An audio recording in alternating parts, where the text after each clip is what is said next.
Hello folks, Phil Gallagher aka ThrabenU here for a very different sort of video. I was selected as an MTG ambassador for the set Magic the Gathering Foundations, and Wizards of the Coast has gifted me some product and some early access to some of the cards. So today, as a sort of special treat, I want to crack some collector boosters here. Let's take a look at what's in the set, and I'm going to kind of use this as an opportunity to go and tell some stories about when I was learning Magic and kind of go over some memories. There's a lot of really classic cards in this set, many of which are very, very important to me, such as Vampire Nighthawk. And I just kind of want to get in there and see what's going on with these packs. Again, I was gifted these, so thank you very much to Wizards of the Coast for the opportunity to do this and selecting me as an MTG ambassador. I'm going to be using my ambassador status to hopefully do some pretty cool things. I've got some plans in store. I don't know that the opening of this here is going to be super, super graceful, but we're gonna get in here. This presumably just opens up easily somehow. Is it down here? Ah, it's down here. There we go. So let's get on in there. I'm gonna mute the mic for 1 second.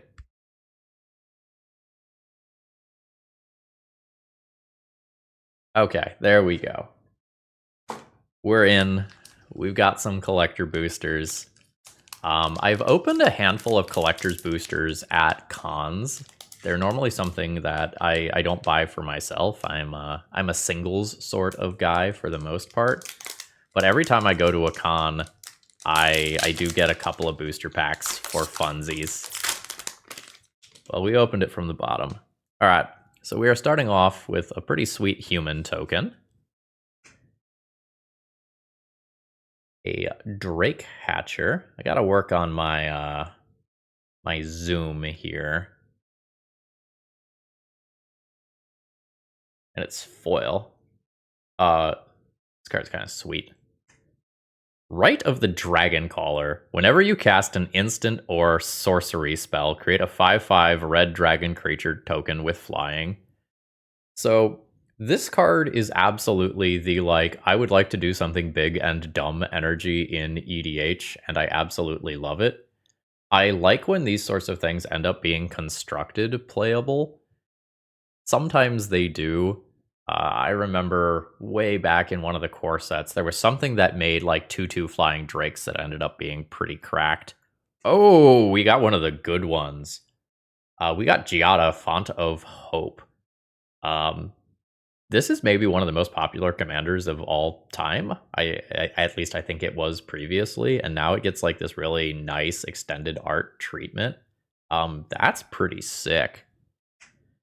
Oh, we got the new Tiny Bones. Bauble Burglar. Whenever an opponent discards a card, exile it from their graveyard with a stash counter on it. During your turn, you may play cards you don't own with stash counters on it from exile, and mana of any type can be spent to cast them. And for 4 mana and tapping it, each opponent discards a card as a sorcery. Anthem of Champions. Just a generic Anthem effect. Creatures you control get +1/+1.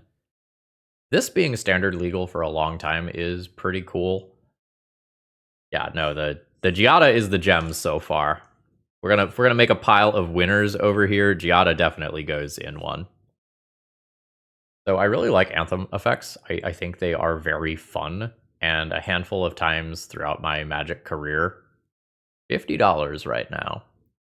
Well, I'm going to keep this at least for a little while. I probably want to build some commander decks around some of the stuff that I open here. That is a thing that I very much would like to do. What if we put the Twitch chat on screen? Do I remember how to do that?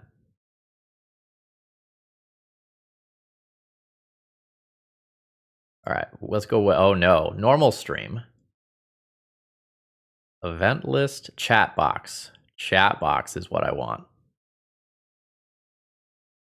Boop. Let's add a chat box. Hey Bentley, how are you? Widgets.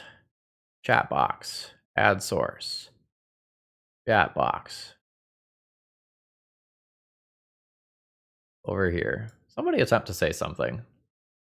Yeah, look behind the magic curtain. All the scenes. Testing. All right, Frosty, we did it. We're in there. Anyway, anthems are sweet. When I can play an aggro deck that has an anthem, I'm a big fan. Oh man, that is a beautiful plains. I would like to crack a bunch of the Liliana swamps, if possible, from these. They are so cool. I would like to just build a deck that just has like 20 or 30 of those in them. Alright, so now we're on like uncommons. At the beginning of combat on your turn, if you control another creature with power 4 or greater, put a +1/+1 counter on this creature. That's pretty stacked for an uncommon. Like, that's sweet. Spectral Sailor. So there was I think this was in a core set many years ago, and I absolutely remember drafting this and using this for like mid-range. I think it was like blue-white control deck lists just as a way to pull ahead in the mid-game after trading some early resources. Eager Truffle Snout, or to Trampler. Inspiration from Beyond. Mill 3, return an instant or sorcery card from your graveyard to your hand with flashback. Plains was New Capenna to match with the Giada. Oh snap, yeah, no, those are gonna be good together. This feels a little slow for me, even for standard, though. Gold Vein Pick. +1/+1 on an equipped creature. When an equipped creature deals combat damage to a player, create a treasure token. Now, that's not bad, but I have Ragavan Trauma, so this one doesn't quite do it for me. A Goblin Surprise. Oh, I love cards like this one. So this is Infestation Sage. When this creature dies, create a 1/1 black and green insect creature token with flying. So in Pauper, there's a handful of decks, or at least there used to be, that were like green-black base that could go and sacrifice their own creatures to get a bunch of, I think it was squirrels. And Pauper has a bunch of like the Deadly Dispute style cards that can go through and really pay you off for having creatures that want to die. Plus, I think the art on this is sick, and every time that the word Warlock is on a Magic card, I basically just like the card. Crackling Prowler. Decent sized body with a morbid ability for +1/+1 counters. We have Nick Fit at home. This is Pauper Nick Fit. We don't have those sweet rare cards. And Aegis Turtle. So there's a ton of times in draft formats where, like, if you're playing a really slow deck, you just need something to put in your deck so that the various, like, 2/2, 3/3 creatures, nickel fit. The 2/2, like 3/3 creatures that are coming down at the beginning of the game just like don't eat you alive in those first couple of turns. So like while a 0/5 might sound shameful on paper, in practice sometimes that's exactly what you need to kind of get yourself through some initial turns. Well, I packed it. I got a Chase Angel out of that pack. That one alone makes this a huge win for me. Plus, I got like a couple of sweet EDH cards. That pack, I'm gonna call that one a winner. All right, let's do another one. Nickel Fit is so good. I'm absolutely stealing that. I think that one's so good that I'm gonna write it down to make sure that I steal it. Yeah, no, we're doing that. Anyway, hope you all are doing well. Nickel Fit. Am I cracking all the packs this stream? I don't know. I got a pile of them. I might. I'm going to be saving some stuff that I got from Wizards of the Coast to give away, because like if I'm going to be an MTG ambassador, that's not about my personal gain, right? That is about showing off a cool product to the world. That is about being, an ambassador, being someone who, shows off this product to other people. And I got a bunch of stuff from them, but I'm going to give most of that away. Boosty noises. And so I'm not sure if I'm going to like go to a convention and drop it off. I'm not sure if I'm going to give some stuff away to, a local school, some kids at my school. I'm not exactly sure what I'm going to do, but I want to do something more, charity related other than just crack everything. Oh man.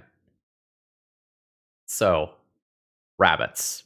I absolutely love rabbits. I built a Preston the Vanisher EDH deck that is one of my, absolute prized EDH decks at this point. Dr. Bill, who is hanging out here, has played that deck once or twice, and I really, really enjoyed it. Electro Duplicate. Oh my gosh, look at this art. This is fire. Like, this foiling. Oh my god, this is hot.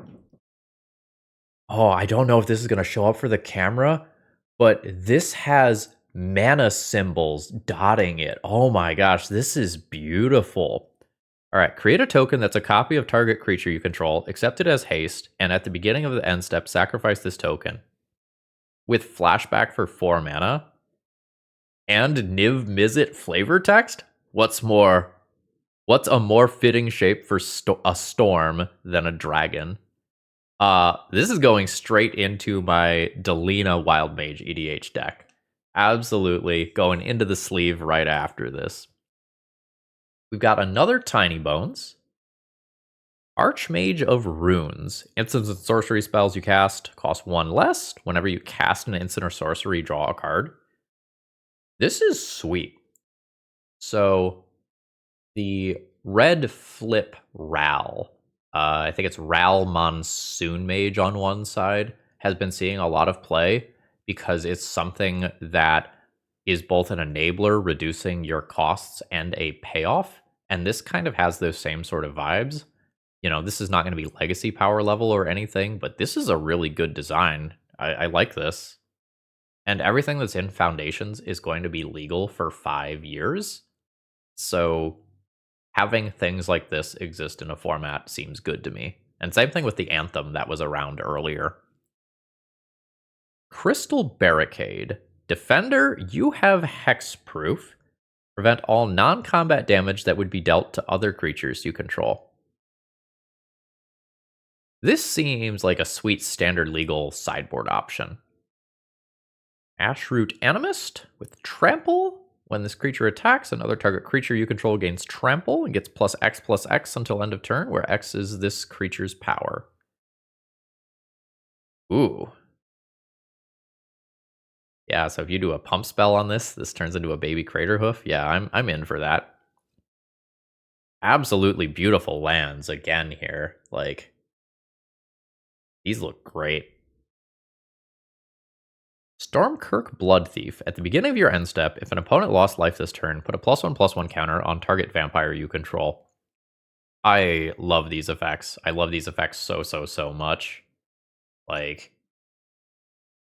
oh boy, I have to go back into the memory banks here. Right around when I started playing, which was around when Scars of Mirrodin came out, there was a vampire aggro deck list that played some cards of this nature. I think the stuff was from like Zendikar and Worldwake, that block.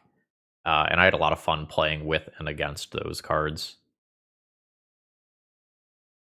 Oil Rogue's Passage. I super frequently slot this one into EDH decks, so I'm happy to own another copy here. Needletooth Pack. Morbid. At the beginning of your end step, if a creature dies this turn, 2 +1/+1 counters on a target creature you control. Not bad. Grappling Kraken. So this has landfall put a stun counter on a creature your opponent controls and tap it. So I think stun counters are going from something that we saw in one specific set to something that we are going to frequently see more of. And stun counters don't break through very much in Legacy. There's one fairy that enters with 3 stun counters that sees a decent amount of play. Wow, okay, maybe not a decent amount of play. It sees some play. But that's about it. Scoured Barrens, just basic mana fixing with some life attached. There are very few Magic cards more iconic than just Giant Growth. Giant Growth, Lightning Bolt, Swords to Plowshares. Hey, Rogue Judge, hello and welcome. Yeah, no, I got an opportunity to crack some packs, and booting up Ye Old Stream seemed like the way to do it, and I'm recording it for YouTube as well, so you can catch the beginning later. Vanguard Seraph. Whenever you gain life for the first time each turn, Surveil 1. I mean, we have seen how good Surveil is. Is Surveil attached to a 3/3 Angel? If you have other reasons why you might want to be playing Angels, that seems okay. Funny opening Giant Growth in the set that coincides with the combat nerf. Honestly, it's not that bad. Like, how frequently does ordering blockers actually end up mattering? Not that often. Like, it's a non-zero number, but I think it is a good change overall. Just in case you're not sure what's going on here. Generally speaking, the way combat damage works is after someone blocks, you assign the order that you're going to deal damage to creatures, and then in between, sometimes something like a pump spell is going to happen that makes it so that you can't kill the first creature that you are going to assign combat damage to. And the change is now that the assigning order of blockers is not really going to apply anymore. And so, 99, 98% of the time, nothing is going to practically change. And then every once in a while, there will be a difference.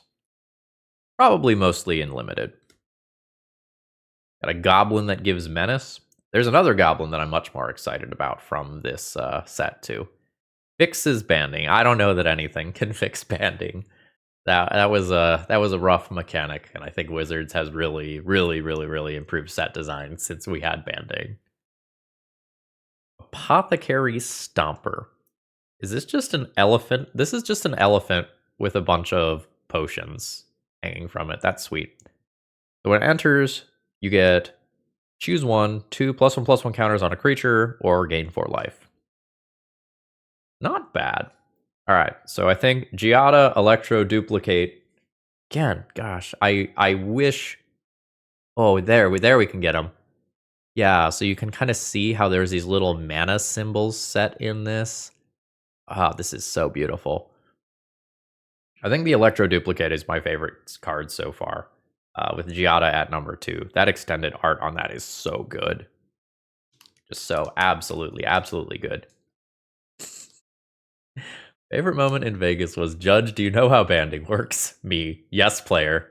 Okay, thanks. This card told me to ask around until I find someone who knows what it does. Yeah, I can. Yeah, I can definitely feel them a little bit. Let's crack another one. I have no idea how terrible or great this sounds on the camera, but it's real satisfying on my end. All right, never saying no to more food tokens. Oh, I know this one. Coma World Eater. All right, so uncounterable legendary serpent, trample ward 4, because, ward is absurd on expensive cards. When it deals combat damage to a player, create 4 3/3 blue serpent creature tokens named Coma's Coil. And it's an 8/12 base. Like, That is a thick serpent. I I love big top end control finishers in like standard formats and stuff like that that are just uncounterable and immediately create a problem. Alesha who laughs at fate. Whenever it attacks, put a +1/+1 counter on it, and then it has raid. At the beginning of your end step, if you attack this turn, return target creature card with mana value less than or equal to Alesha's power from your graveyard to the battlefield. Afternoon to you too, Miss Gamer. And if memory serves, I believe this is a canonically trans character as well. They had a previous card that was also like borderline legacy playable as well. This one's pretty sweet. This is also just like aggressively costed if you want to make it your commander. Yeah, the old one, Alesha, who smiles at death. Well, Ave, thank you very much. I'm always happy to hear that. So something that I tell people all the time is that every time someone comes up to me at an event, it was Vegas most recently, and it's just like, hey, you are the person who I fall asleep to every night, or you are my lunch break every day, or my second monitor at work. That is always one of the things that I love to hear the most in the world. Raise the past. Return all creature cards with mana value 2 or less from your graveyard to the battlefield. All right, I love that this is standard legal because a lot of times you will build some sort of like white weenie or maybe Boros aggro deck list, and you go and you build an awesome deck. You get out way ahead, and then your opponent casts like a Day of Judgment, Supreme Verdict, some sort of sweeper, and just having a way to bring that all back at the same time, at least available to you as a sideboard card, is awesome. Oh, I got a Zamone Paradox Sculptor.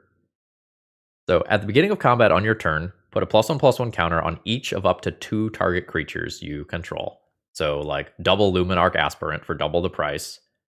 But for Simic, you can then double the number of each kind of counter on up to 2 target creatures and or artifacts you control. This is super cool. So this has shenanigans all written all over it. You can go and mess with counters on things like what is it? Everflowing Chalice, Astral Cornucopia, all that sort of stuff. That gets wild with this card. This card's sweet.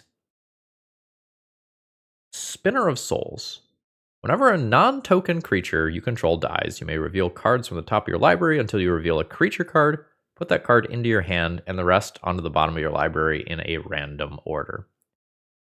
Did the window just zoom out? Well, I don't know that I did anything. I've just been moving my hand back and forth. Did we have any sort of major change? You all can tell me in a minute. This seems fine to me. Like 4/3 reach at 3 mana is reasonable with extra abilities. That's fine. I think you have to be up to no good for this to be fine, though. Very nice mountain. Ah, this is a sick foil. So an offer you can't refuse is like a CEDH staple. You just counter target non-creature spell. Its controller creates 2 treasure tokens. This just gets to say no to something. This is a great tempo play. The downside of 2 treasure tokens is very, very real, but I don't necessarily think in a way that makes this unplayable. This card's strong. Nice, flexible modal spell. Magic Design is really going hard on the modal spells. Oh my gosh, we get to send everyone to the moon. Imprisoned in the Moon is a card that I think is fun. It is a pseudo Oblivion Ring, so it enchants a creature land or planeswalker to make it a colorless land that just taps for colorless mana and loses all the rest of its abilities. This is where you just shove Emrakul into the moon and you say, maybe later. Never say no to some just generic good Dimir filler cards. More solid land options. Oh yeah. I really liked the art on this one, Fake Your Own Death. It has kind of sick foiling to it. And like is potentially playable in at least one format. So until end of turn, target creature gets +2/+0, and when it dies, return it to the battlefield tapped under its owner's control, and you create a treasure token. Generic, solid black common. Whenever you attack with 3 or more creatures, put a +1/+1 counter on target creature you control. Solid for a dinosaur. Ooh, this feels good. The Mocking Sprite. Flying, instants and sorceries you cast cost 1 less to cast.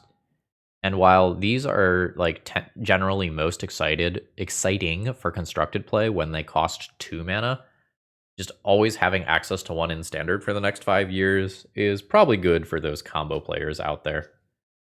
On that white dino, did it say battalion? No, the white dino has vigilance. And it is not using the battalion keyword. So battalion was the keyword from... Was that Gate Crash? From the Boros Guild. And whenever you... Was that RTR block? Yeah. Of course it was. Yeah, I think it was the second one.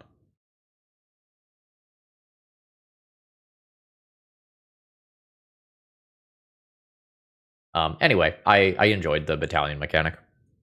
We have a nice zombie token. Oh, it's a merfolk. All right, let's evaluate this one. So when it enters, draw 2, discard 2. When it attacks, if there's 7 or more cards in your graveyard, you may create Scion of the Deep, a legendary 8/8 octopus creature token. Huh. So it's looting at 3 mana on a 3/2 that maybe, oops, makes an 8/8 octopus later? Alright. Oh, we got a Hydra. Hydras are always good. Let's confirm. So, 3 mana 0/0 enters with a +1/+1 counter. Whenever a land you control enters, double the number of +1/+1 counters on this creature. So, like with your fetch lands, that can be pretty cool. Scrawling Crawler. Love the colors on this one. At the beginning of your upkeep, each player draws a card. Whenever an opponent draws a card, that player loses 1 life. Now, you all have forced me many times to try to make, like, discard, like, damage or draw card forced damage decks in the past. And everyone loves these cards. They're not always good, but I think they are great design. Extravagant Replication. At the beginning of your upkeep, create a token that's a copy of another target non-land permanent you control. That is insane. That is 6 mana, and understandably so. But if you can ramp that out in an EDH game and you just get to copy another target non-land permanent every turn, ooh. Yeah. I'm in. Abyssal Harvester. Sweet art on this one. Demon Warlock. Alright, it has the word Warlock on it. I already love it. Exile target creature card from a graveyard that was put there this turn. Create a token that's a copy of it. Excuse me? Except it's a nightmare in addition to its other types. Then exile all other nightmare tokens you control. Okay, so this is the next, like, Emperor of Bones style card. This is sick. This just gets to be around standard forever. That is super exciting. Another beautiful plains. Like, we got some ruins there. Ajani chilling. Another Hydra. Enters with X counters on it, obviously. Whenever 1 or more counters are put on another non-Hydra creature you control, put a +1/+1 counter on this creature. But what if I just want to have all Hydras, though? The 6 mana enchantment came in the Esper Dustmourn Commander set. Wait. Like a Commander precon? Was that in a precon? Oh. Okay. You get story time from me here. because like this is Ajani's Pride Mate. Whenever you gain life, put a +1/+1 counter on this creature. So Soul Sisters was one of the competitive decks that was happening like right around the time that I started Magic. So like Soul Warden and Soul Attendant at 1 mana, Ajani's Pride Bait at 2 mana, and you just got to like scale this up and up and up and up. This was one of the first competitive decks that I really saw in action. This was like crazy deck building to me when I first got started. It gives me the warm and fuzzies seeing this in hand, just like knowing that another generation of players is going to get to like go to town with this. Dragon Trainer. When it enters, create a 4/4 red dragon creature token with flying.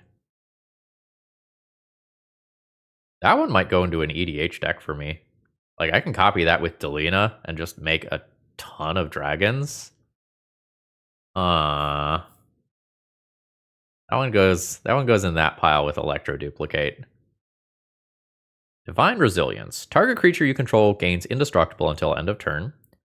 If this spell was kicked, instead, any number of target creatures you control gain indestructible until end of turn. Yeah, that's Blowout City. This is a great sideboard option. Maybe main deckable in some metagames. Solid mana fixing, Bushwhack. Search your library for a basic land, reveal it, put it into your hand, or target creature you control fights target creature you don't control. Yeah, that's solid limited filler. Solid. Just generic flash prowess. Oh, this art is sweet. They go surprisingly hard on some of the commons and uncommons in this set. Whenever you cast a non-creature spell, this creature gets +3/+0 until end of turn. Love that. So 0/4 base stats. So in, I think it was Return to Ravnica, there was Nivix Cyclops. I might be off by a set there, but I had a lot of fun drafting that because it got +3/+0 for, I think, for each instant or sorcery or maybe non-creature spell that you cast, and just like going to town with those cards was super, super fun. Electro Duplicate hangs out on top though. That treatment is awesome.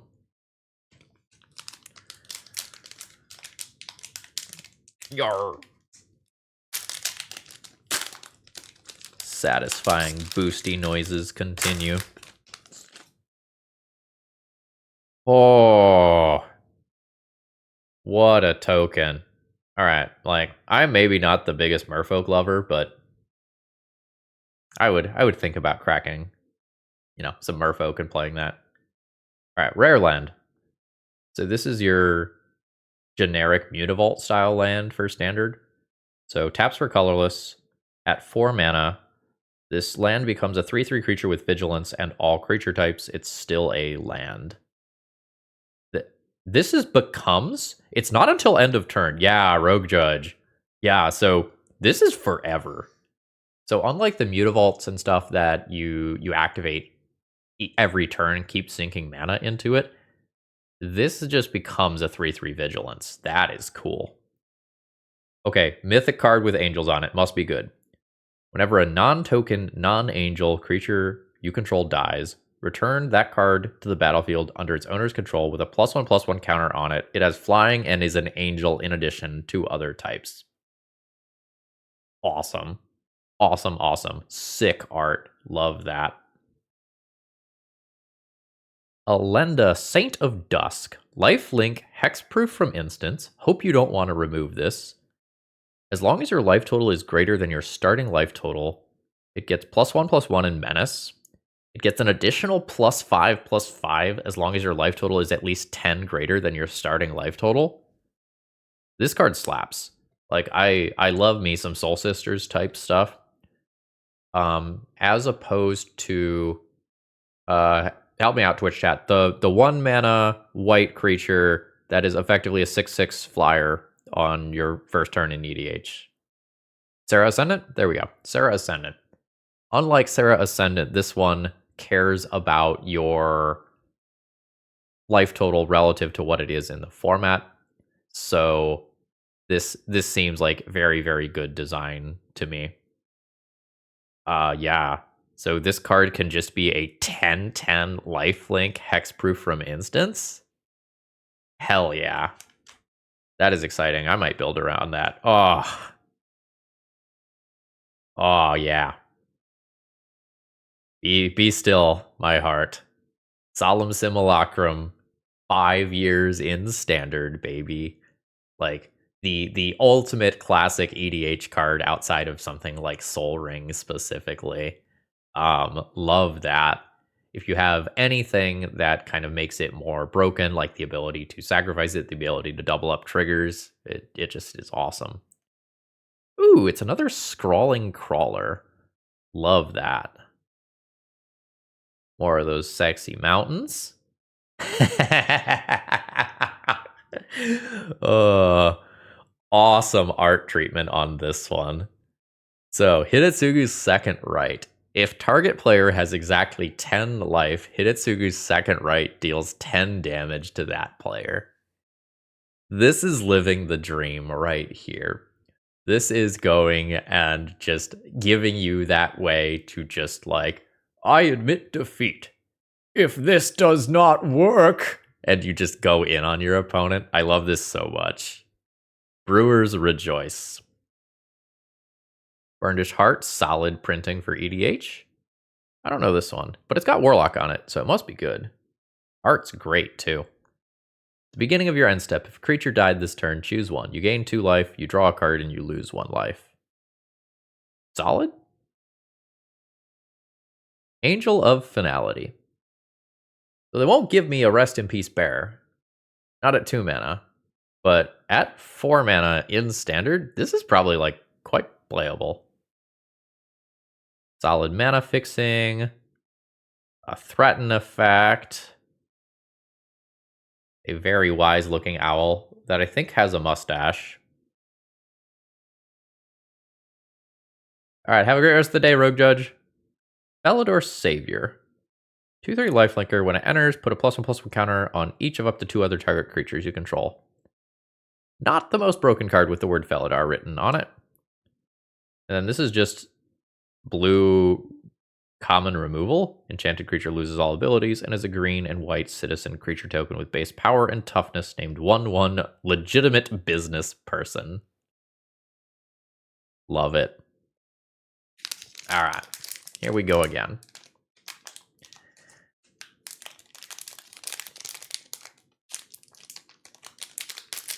I feel like I've forgotten how to open packs when I am on stream and doing it. Ooh, we have a token for Kaito, Cunning Infiltrator. Maybe we'll open one, and then we can get to use it. Ooh, wow. That is nice. During each of your turns, you may play a land and cast a permanent spell of each permanent type from your graveyard. So this card is sick. So notably, you can get a land and a permanent spell of each permanent type. So you can cast like an artifact, an enchantment, a creature. That is a lot of value. That is quite good. What foiling is that? I don't have my reference sheet open with the different types of foiling, but it is a full art. I'm not sure if this one is considered the anime treatment or not. Ah, here's another card that you get a fill story for. Genesis Wave. For those of you that don't know this one, you reveal the top X cards of your library. You may put any number of permanent cards with mana value X or less from among them onto the battlefield. Then put all cards revealed this way that weren't put onto the battlefield into your graveyard. So one of the very first commander decks that I built was Omnath Locus of Mana, which is the 3 mana green one that says green mana doesn't empty from your mana pool. And I built that deck as a deck that was intending to get to like 100 mana to win with things like Helix Pinnacle. And I loved trying to just like Genesis Wave out basically my entire deck.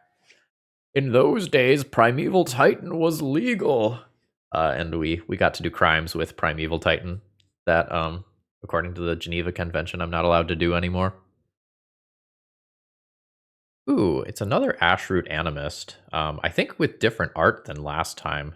This one looks really nice, riding on some sort of like turtle. I love this. A second Soulstone Sanctuary. A second Coma. Different art this time. I want to go find my first Coma now that I'm looking at that.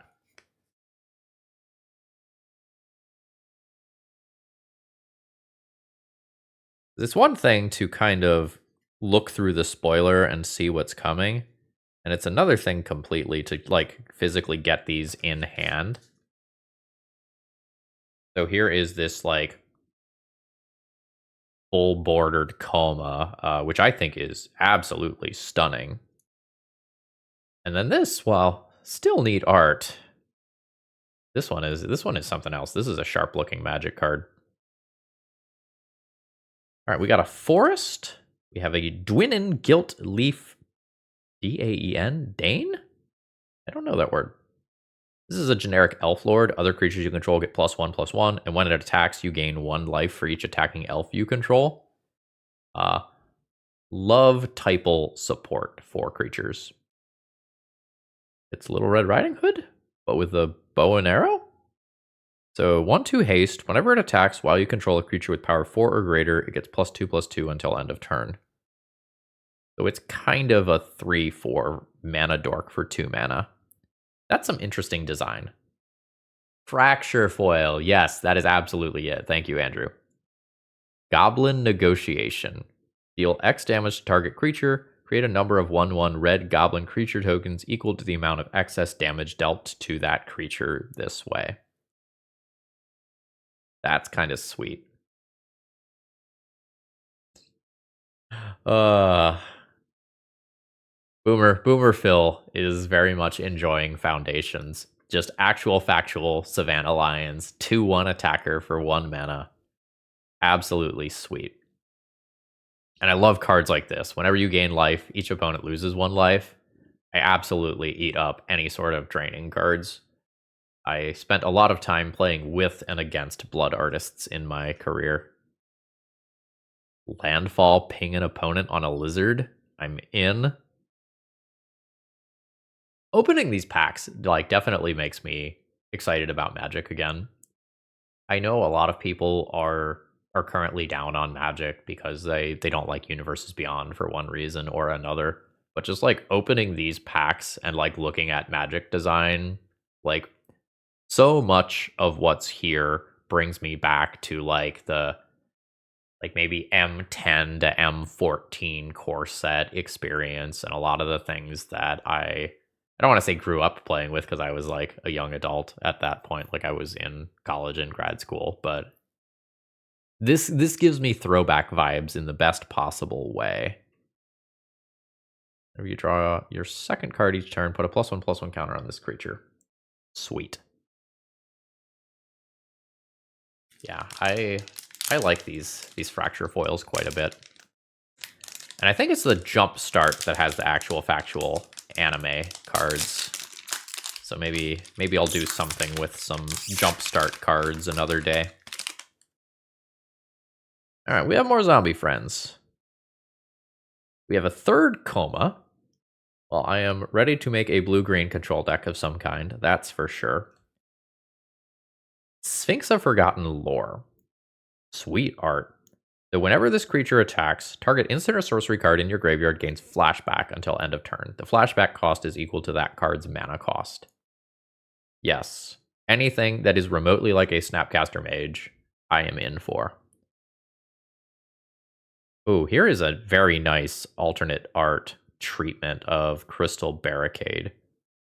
I like that a lot. Fracture Foil Muldrotha is $130 on pre-order. Ooh, that is insane. Wow. Wow. Arabo the First Fang. Oh, it's a cat. I might need to put this on my wall. I don't know. I have. Okay, so this is some Phil lore that doesn't actually make it onto the stream. So here's a treat.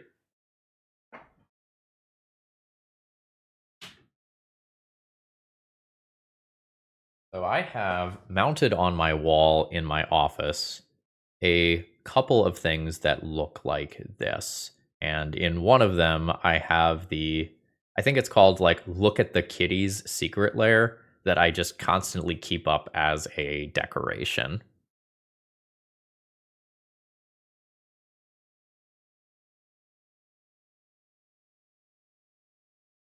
There's there's some deep fill lore here. All right, so what does this do? So other cats you control get +1/+1. Whenever it or another non-token cat you control enters, create a 1/1 white cat creature token. Sick. Absolutely in.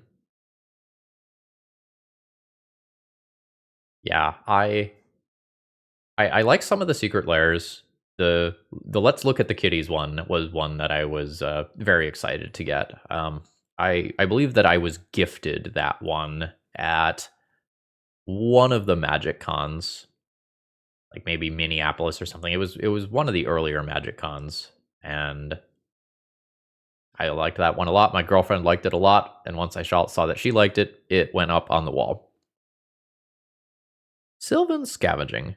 Beginning of your end step, choose one. +1/+1 counter on a creature, or make a 3/3 green raccoon creature token if you control a creature with power 4 or greater. This feels a little slow to me for standard purposes. Might be fine if you were trying to build an engine in EDH or something like that, but this doesn't have immediate impact when it comes into play. I don't know how I feel about that one accordingly. 5 years, baby.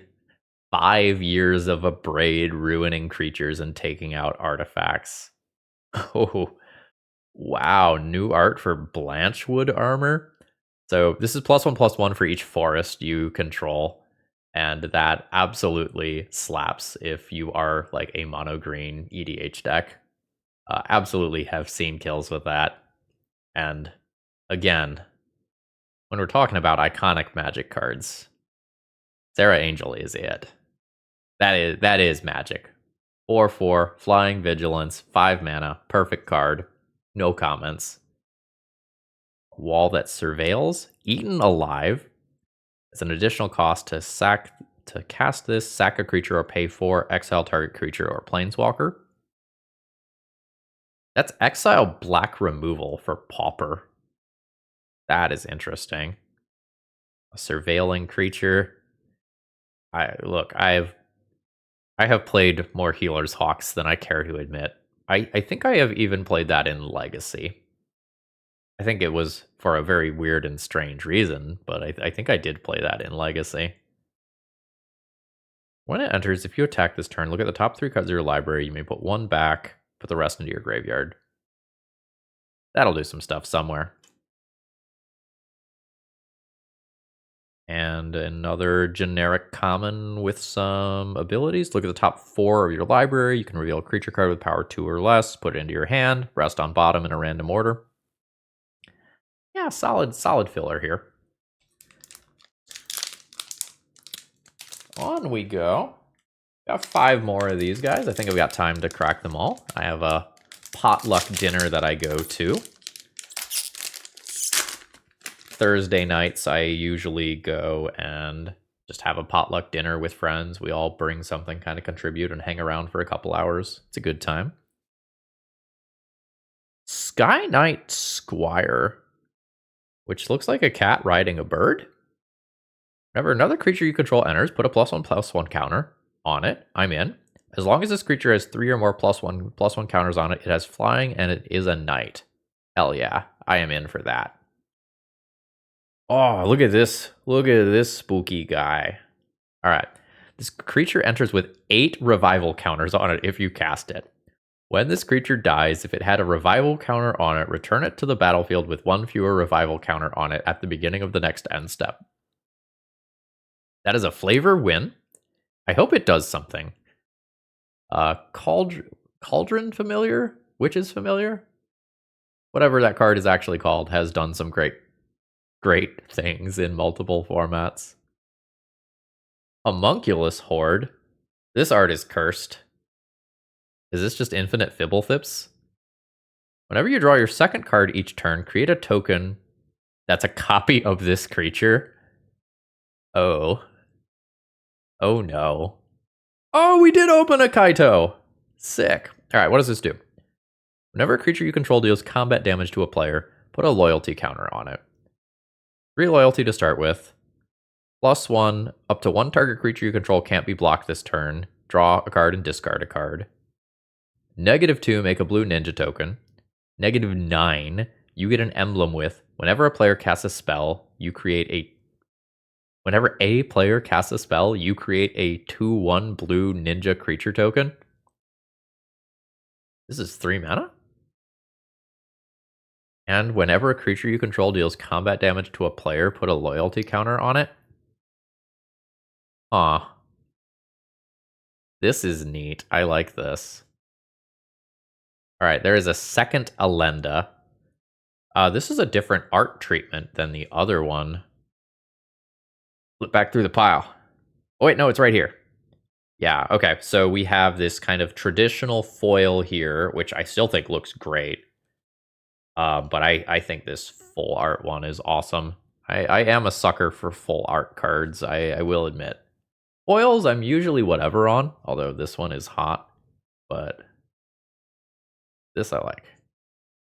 Classic reassembling skeleton. Okay, so I am definitely seeing the Foundations vibes of I have creatures that can come back from the graveyard and do really cool things. Seismic Rupture, 2 damage to each creature without flying. Staple sideboard card. Yeah. So the cards like this one that let you bounce a creature back to your hand, these are nostalgic to me. Because in Legacy for a little while, you got to play Stonecloaker in Death and Taxes and just like have another way to bounce creatures from zone to zone. I am in on that. Good old Burst Lightning. 2 damage to any target, 4 damage if you kick it instead. Early game removal, late game burn.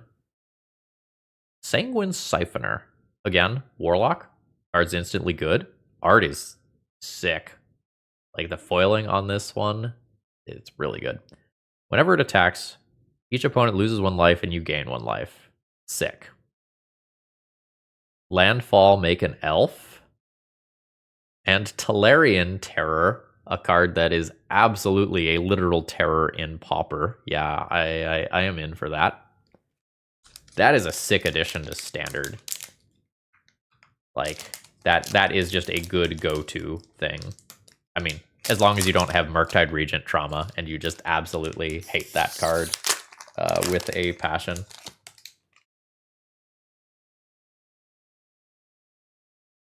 Yeah, no, there's some really good Pauper reprints. Not that, like, Pauper specifically needs reprints, but some of these things have, like, alternate art treatments or something. Oh, what a beauty. Atali Primal Storm. So, whenever it attacks, exile the top card of each player's library. Then you may cast any number of spells from among those cards without paying their mana costs. This card's awesome.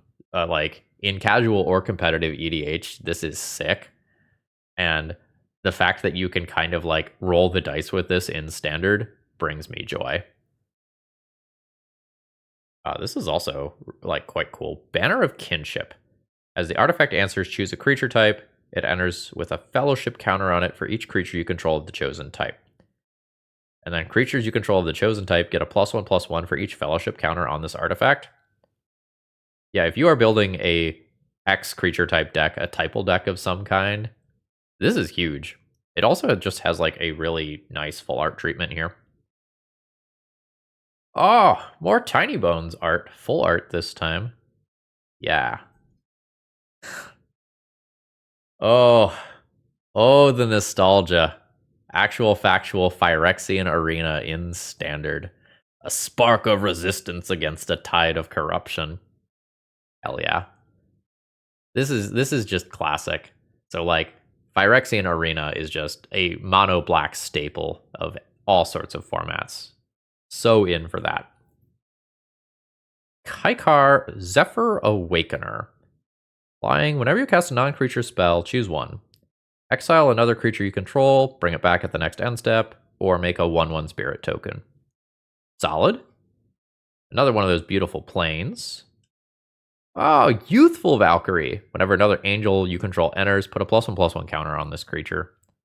Yeah, so we have angel typal creature support in standard, which I love.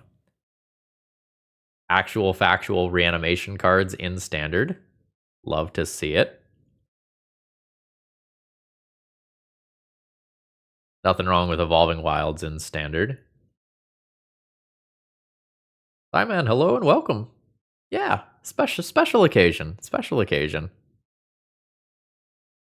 Okay, the first red exiling card, that is a Tali. A Tali Primal Storm. Hi, man. Thank you very much for subscribing. And this art is absolutely awesome. Can you show your cats? They're not hanging out in here right now, but if they wander in, absolutely. And then at this point, we've seen a lot of these commons and uncommons. This is just generic cat support. Oh, Think Twice. I love me some Think Twice. I played so much of this in standard and a little bit of it in, I think, modern even. I think I played a Grixis control deck that had Think Twice. No, that Atali is going to slot itself into some EDH deck that I have, or a new one. I am liking the cards that are in these packs. Now, obviously, the collector's boosters are a little bit stacked compared to normal boosters. And this boosty right here is giving me a little trouble. But even the commons and uncommons are bringing me joy from these sets. Do I have a CEDH deck at the moment? Do I have competitive EDH decks sleeved up? Yes, I do. Do I have one that I feel like is mine and that I would feel good about entering in a tournament? No, I don't. I'm figuring out my life. At MagicCon Vegas, I just jammed Winota for a couple hours to get that out of my system, and that was a lot of fun for me. So Winota was the last thing that I sleeved up. Was it good? Yeah, I won some games. Is it the best? Questionable. All right, we have a sweet goblin token. Oh, baby. Ajani Collar of the Pride. I love this card. So I've played this in some aggro decks. So put a +1/+1 counter on up to one target creature you control. You -3 to give a creature flying and double strike, which often just immediately ends the game if you're playing aggro. And for a -8, which I don't know that I've done very many times, you create X 2/2 white cat creature tokens where X is your life total. Oh, this is sweet. This card looks good, folks. That one goes over here. Oh, speaking of looking good, look at that. Valkyrie's Call. So this is the one we saw earlier, but in an alternate art treatment now. So whenever it dies, return that card to the battlefield under its owner's control with a +1/+1 counter on it, and it becomes an angel. That's sweet. It's another Sky Knight Squire that scales up when you play creatures. Oh, I love this card. So Rise of the Dark Realms. Put all creature cards from all graveyards onto the battlefield under your control. That goes over here. That is sweet. We've got more Kiora action. Beautiful island. I haven't gotten any of the Liliana Swamps yet. This is a pinger on a dragon. Whenever you cast a non-creature or dragon spell, 1 damage to each opponent. Nice. This is a 6-mana 4/4 that can fight a creature on entering. You like to think that Ajani just throws people like a football. I mean, I think he's got the arms. I think he's got the arms to make that happen. I feel like this set would be sick to run a commander draft with. Lots of classic EDH cards. Yeah. While I think that this set is primarily designed to be the backbone of Standard, like, how many times throughout this have I said, like, I love this for my commander deck. I'm putting this in my commander deck. Like, this is a set that is absolutely doing some numbers. Fanatical Firebrand is a fun card. So it's sacrifices creature, it deals 1 damage to any target. Speaking of fun cards, what's more iconic than Llanowar Elves? Maybe Serra Angel. That's already in this pile. Oh, okay. I legitimately needed a copy of this card. This is so good. Helpful Hunter. When this creature enters, draw a card. So, non-ironically, cards like this are cracked in my Preston deck that seeks to just blink cards as many times as possible. You go in this pile. You're a winner, Helpful Hunter.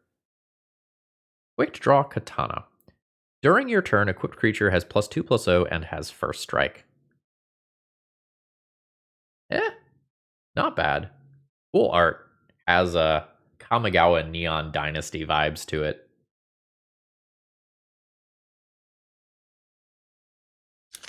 Alright. 2 more packs. And folks, if you have anything that you want to ask me while I am actually live here, feel free to do so. As I am probably coming towards the tail end of this stream, and I don't go live very often.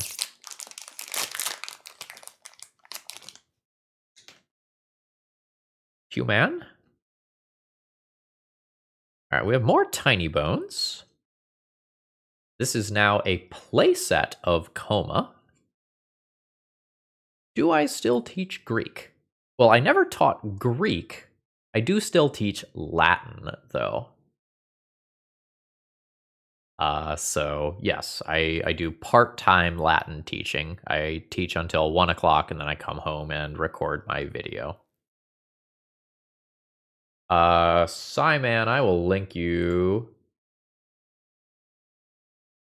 to the explanation to all that. So if you are interested in doing donation deck lists, oh no. We'll post that there. That is all of the information for that. Another Soulstone Sanctuary Celestial Armor. I don't know this one. So when it enters attached to target creature you control, it gains hexproof and indestructible until end of turn, and it has flash. And an equip cost of 4. Not bad. High Society Hunter. Whenever this creature attacks, you may sacrifice another creature. If you do, put a +1/+1 counter on it. Whenever a non-token creature dies, draw a card. Solid? Yes. Oh, yeah, okay. I have played Good Fortune Unicorn in some format. I don't even remember what format that was, but I played this in something, I think. Wait, no. I think there's a unicorn that grows when you gain life. I played that one, not this one. Ooh. Speaking of EDH staples, Swiftfoot boots. Looking good. That is a nice art treatment.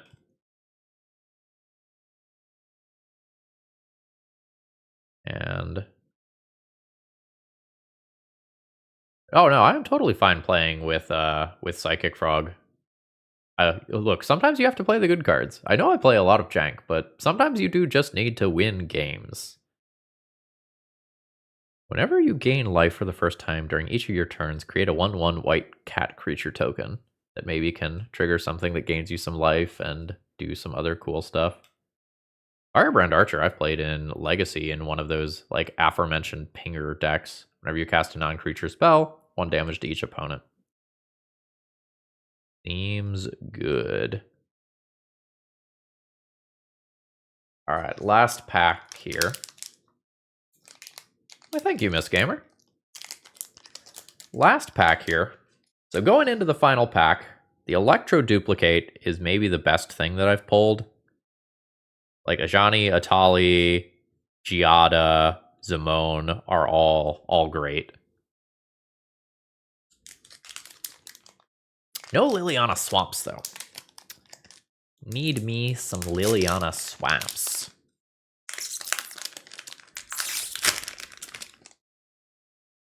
We have a Vivian Reed token.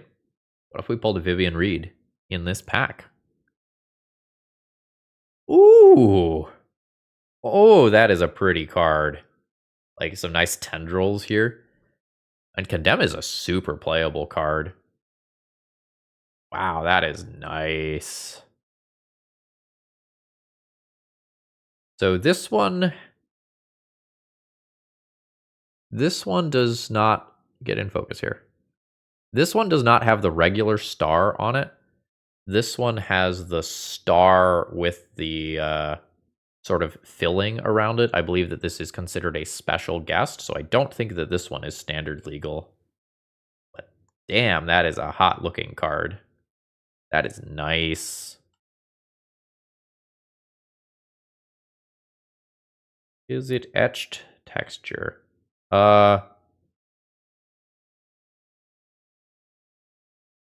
Maybe? I'm not the best at judging that.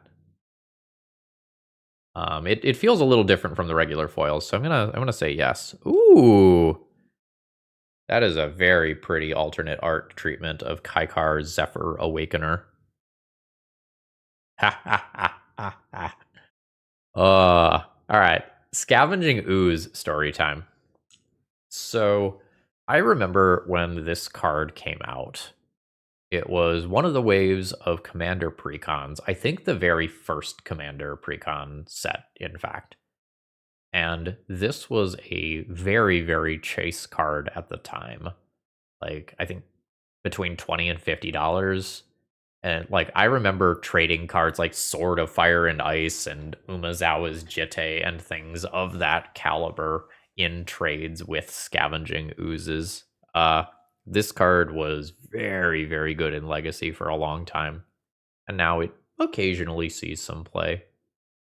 The new, I think it's a Raccoon, is kind of taking many of Scavenging Ooze's spots in deck lists. All right, we have another good angel. Whenever you gain life, get a +1/+1 counter on this. Whenever you put a +1/+1 counter on it, draw a card. Okay, it only triggers once a turn, but that's hot. Yeah, so like Scooz is the perfect check to a Reanimator deck in a slower format, right? Like in Legacy, you might need something a little faster than Scooz a lot of the time, but in Standard, like, hell yeah. Okay, this is the swamp that I have been mentioning all stream. So this just has like Liliana of the Veil in a crypt. This swamp is so good. I want to get a pile of these. Balmor Battlemage Captain. Whenever you cast an instant or sorcery spell, creatures you control get +1/+0 and gain trample until end of turn. Hell yeah. Oh, Hero's Downfall in Standard. And this is an uncommon. Wasn't this a rare the first time around? I think this was a rare when originally printed. Oh, this is sweet, though. Can make some fairies. And, oh, this is a good, just generic aggro filler card. Whenever this creature attacks, creatures you control get +1/+1 until end of turn. So it's effectively a 3/3 offensively that grows other stuff. Absolutely solid. Dwinnen's Elite. Whenever this enters, if you control another elf, create a 1/1 green elf warrior creature token. I have played that in Legacy Elves before. I think its time is probably past in Legacy, but I have absolutely played it. Yes, Theros block. Yeah, Hero's Downfall was a rare in Theros. Yeah. Love that. All right, so as far as some final thoughts go for crack packing here, this brought back a lot of memories. A lot of good ones. Some about Commander, a lot about old Standard, a lot about, various draft formats of days of old. I feel really, really good about this set. And I think many people, when they first heard about Foundations, were just like, oh, this is just going to be a core set. This is kind of going to be whatever. This set isn't for me. But sitting here, cracking these packs, opening these cards, like, these are EDH bombs. These are cards of, like, CEDH playability.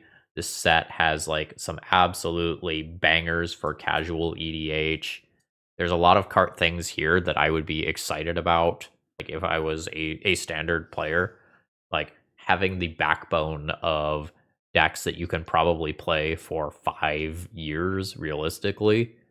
Like, if you like angel decks, if you like decks that sacrifice things, like, you have cores here that you can lightly update as new things release. This one seems like a huge win to me. At this point, I think I'm going to go ahead and cut off the recording for YouTube purposes.